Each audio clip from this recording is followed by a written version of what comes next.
देशाच्या निर्मितीसाठीच्या यशवंतराव चव्हाण साहेब यांनी जे योगदान दिलं, त्यांची 1 मेला महाराष्ट्र दिनाच्या दिवशी सगळ्या ह्या महाराष्ट्रभरातून 6 विभागातून अशा कलश यात्रा काढून ज्या महाराष्ट्राला उभं करण्यासाठी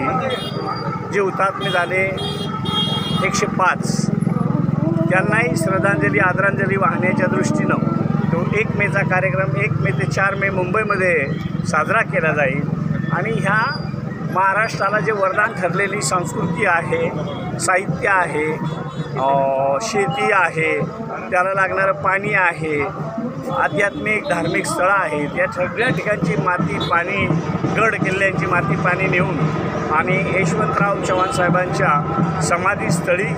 त्याचं समारोप होणार आहे। आणि त्यानंतर मुंबईला जे हुतात्मा चौक आहे तिथून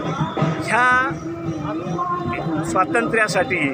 किंवा विकासासाठी ज्यांनी योगदान दिलं आहे, आताही देतात, त्यांना एक मानाचा मुजरा करण्याच्या दृष्टीनं हा कार्यक्रम आयोजित केलेला आहे।